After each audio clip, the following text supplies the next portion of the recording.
ఇక కాకినాడ జిల్లా తునిలో అదృశ్యమైన చిన్నారి కేసులో హైకోర్టు కీలక ఆదేశాలు జారీ చేసింది. గత ఏడాది కాలంగా రాష్ట్ర వ్యాప్తంగా అదృశ్యమైన చిన్నారుల వివరాలు ఇవ్వాలని ప్రభుత్వానికి సూచించింది. అందులో మగ పిల్లలు ఎంతమంది, ఆడపిల్లలు ఎంతమంది అనే వివరాలతో కూడిన రిపోర్ట్ కోర్టుకు సమర్పించాలని ఆదేశించింది. అలాగే సిహెచ్ అగ్రహారంలో అదృశ్యమైన చిన్నారి జ్ఞానేశ్వరి ఆచూకీ కోసం చేస్తున్న ప్రయత్నాలు కోర్టు ముందు ఉంచాలని సూచించింది. హైకోర్టు ప్రధాన న్యాయమూర్తి జస్టిస్ లీసా గిల్, చల్ల ఘన రంజన్లతో కూడినటువంటి బెంచ్ ఈ ఆదేశాలు జారీ చేసింది.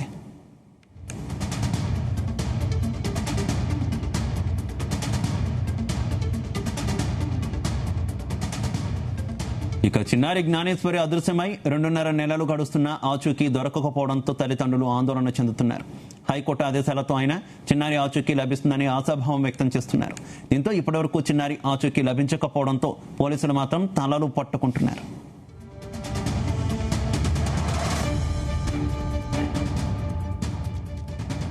ఇదే అంశానికి సంబంధించి మరింత సమాచారం మా కరెస్పాండెంట్ సాంబశివరావు అందిస్తారు. Sambasivarao, good evening Shiva.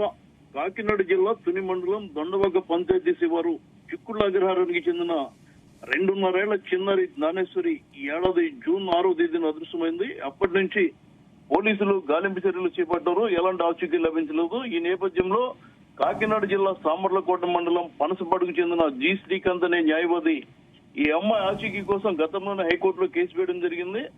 ఈ సందర్భంగా హైకోర్టు దీన్ని విచారించడం జరిగింది. ఏదైతే హైకోర్టు ప్రధాన న్యాయమూర్తి జస్టిస్ లిసా గిల్, జస్టిస్ చల్లా గుణరంజన్తో కూడిన ధర్మాసనం ముందు ఈ కేసు వచ్చినప్పుడు హైకోర్టు కీలకమైన వ్యాఖ్యలు చేసింది. రాష్ట్ర వ్యాప్తంగా గత ఏడాది కాలంలో అదృశ్యమైన చిన్నారుల వివరాలు తమ ముందు ఉంచాలని రాష్ట్ర ప్రభుత్వాన్ని ఆదేశించడం జరిగింది. అలాగే తప్పిపోయిన చిన్నారులో మగపిల్లలు ఎంతమంది, ఆడపిల్లలు ఎంతమంది ఉన్నారు, వారిలో ఎంతమంది లభ్యమయ్యారు, ఎంతమంది ఆచూకీ లభించలేదు వివరాలు కూడా అడగడం జరిగింది. ఈ ఏదైతే 2.5 ఏళ్ల తునికి చెందిన చిన్నారి జ్ఞానేశ్వరిని కనుగొనేందుకు పోలీసులు చేస్తున్న ప్రయత్నాలపై నివేదిక సమర్పించాలని కూడా హైకోర్టు ధర్మాసనం ఆదేశించడం జరిగింది. దీంతో విచారణను వాయిదా వేశారు. హైకోర్టు ప్రధాన న్యాయమూర్తి బెంచ్ స్వయంగా అడగడంతో పోలీసుల్లో కూడా టెన్షన్ పెరిగింది. అయితే పోలీసుల తరపున జయంతి వాదిస్తూ ఏదైతే సుప్రీంకోర్టు ఆదేశాలు ఉన్నాయో దాని ప్రకారమే గాలిస్తున్నట్టుగా కూడా కోర్టుకు విన్నవించడం జరిగింది. ఈ నేపథ్యంలో తల్లిదండ్రులు మరోసారి ఆశ పుట్టింది. హైకోర్టు జోక్యం చేసుకుంది. ఎంతమంది అదృశ్యమయ్యారు, ఎంతమంది దొరికారు, అదేవిధంగా చిన్నారి జ్ఞానేశ్వరి గాలింపు చర్యలు ఆపవద్దంటూ హైకోర్టు సూచించిన నేపథ్యంలో తమ కుమార్తె ఆచూకీ లభిస్తుందన్న ఆశతో అయితే వాళ్ళైతే ఉన్నారు. ఈ కేసు దర్యాప్తు పురోగతిని కూడా పోలీసులు నివేదిక రూపంలో సమర్పించిన నేపథ్యంలో తమ చిన్నారి ఆచూకీ ఇప్పటికైనా దొరుకుతుంది, తమ చిన్నారి తమ ఒడిని చేరుతుందని తల్లి భావాన్ని ఆశతో ఎదురు చూస్తుంది. 6వ తేదీన అంటే జూన్ 6వ తేదీన చిన్నారి అదృశ్యమైంది. అంటే ఖచ్చితంగా 2.5 నెలలు అయింది. ఇప్పటి వరకు ఎలాంటి ప్రయోజనం చేకూరలేదు. పోలీసులు దాదాపు 40 సీసీ కెమెరాల ఫుటేజీలు పరిశీలించడం జరిగింది. 15,000 ఫోన్ నెంబర్లను 9 సెల్ టవర్ల ఆధారంగా గుర్తించారు. అందులో దాదాపుగా 500 పైగా అనుమానిత ఫోన్ నెంబర్లు గుర్తించి వాళ్ళని పిలిచి విచారించి వాళ్ళతో వాంగ్మూలం తీసుకోవడం కూడా జరిగింది. అయినప్పటికీ ఎలాంటి ఆచూకీ దొరకలేదు. చిన్నారి అదృశ్యమైందా, జంతువులు బారిన పడిందా, కొండల్లో ఇరుక్కుపోయిందా, ఏ విషయం కూడా తెలియలేదు. సీసీ కెమెరా ఫుటేజీల్లో కూడా లభించకపోవడంతో ఇది మిస్టరీగానే మిగిలిపోయింది. అయితే గతంలో ఏదైతే చిన్నారి అదృశ్యమైన జూన్ 6వ తేదీన అదృశ్యమైతే 7వ తేదీ నుంచి దాదాపు 4 రోజుల పాటు ఎస్డీఆర్ఎఫ్, ఎన్డీఆర్ఎఫ్ బృందాలు, అటవీ శాఖకు చెందిన హనుమాన్ బృందాలు డ్రోన్లతో గాలించాయి. ఎలాంటి ఆచూకీ దొరకలేదు. అదేవిధంగా జంతువులు ఎత్తుకెళ్లిపోతున్న ఉద్దేశంతో అక్కడ బొమ్మలు పెట్టి కూడా వాళ్ళు ప్రయత్నాలు చేశారు. ఎలాంటి ఫలితం లేదు. అనుమానితులను అదుపులో తీసుకున్నారు. సంచార జాతుల వారిని కూడా అక్కడ ఎవరైతే వచ్చారో వారిని గుర్తించి వారిని కూడా విచారించడం జరిగింది.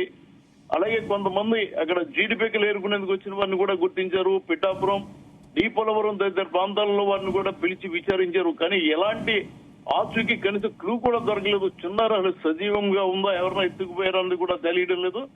ఏదైతే చిన్నారి అదృశ్యమైన గ్రామానికి సమీపంలో శ్రీనివాసరావు అనే జ్యోతిష్కుడు ఉన్నాడో జూలై 28, 29 నాటికి వస్తుందని చెప్పడంతో తల్లిదండ్రులు దాని మీద కూడా ఆశ పెట్టుకున్నారు. ఆ డేట్ కూడా అయిపోయింది.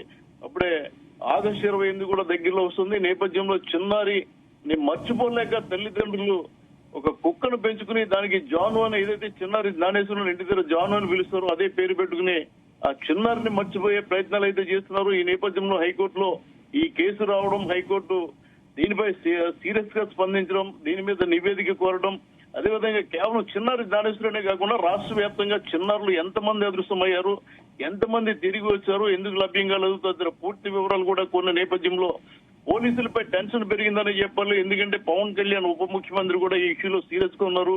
ఇది ఆయన ప్రాతినిధ్యం వహిస్తున్న జిల్లా పరిధిలోకి వస్తుంది. ఇప్పటికే ఆయన పలు దఫాలు ఎస్పీతో మాట్లాడడం జరిగింది. అదేవిధంగా హోంమంత్రి స్వయంగా అదృశ్యమైన చిన్నారి ఇంటికి రావడం జరిగింది. ఆవిడ కూడా భరోసా ఇచ్చారు. అనంతరం కలెక్టర్ వెళ్లిన తర్వాత గాలింపు మళ్లీ మొదలు పెడతామని చెప్పినప్పటికీ కలెక్టర్ ఆదేశాలు అయితే అమలు కాలేదు. కేవలం పోలీసులు దీన్ని మిస్సింగ్ కేసులుగా పరిగణలో తీసుకుని ఇప్పుడు విచారణ చేపడుతున్నారు. వారికి ఏదైతే అందుబాటులో ఉన్న సమాచారాన్ని తీసుకుని గాలింపు చర్యలు చేపట్టినప్పటికీ, అనుమానితులను అదుపులో తీసుకున్నప్పటికీ ఎలాంటి ఫలితం లేకపోవడంతో అసలు చిన్నారి ఏమైంది అన్న టెన్షన్ అయితే ప్రతి ఒక్కరిలో ఉంది. ఈ నేపథ్యంలో మరోసారి హైకోర్టు ఆదేశాలు జారీ చేయడం, పూర్తి స్థాయిలో నివేదిక కోరడం నేపథ్యంలో పోలీసులు మరింత ఒత్తిడికి గురవుతున్నారనే చెప్పాలి. కనీసం ఎలాంటి ఆచూకీ దొరికినా కూడా వాళ్ళు పట్టుకునే ప్రయత్నం చేస్తా ఉన్నారు. చివరికి ₹1,00,000 నజరానా ప్రకటించారు. అయినప్పటికీ ఫలితం లేదు. మరోపక్క డిఎస్పీ బాలగంగాధర్ తిలక్ చిన్నారి ఆచూకీ ఎక్కడుందో కనీసం ఫోన్ లో చెప్పండి, మేము వెళ్లి తెచ్చుకుంటాం, ₹1,00,000 మీకు ఇచ్చేస్తాం, ఎలాంటి కేసులు పెట్టడం, మీరు చిన్నారిని తీసుకొచ్చి ఇచ్చినా కూడా కేసు పెట్టమని చెప్పడం జరిగింది. తల్లి కూడా అదే చెప్పింది.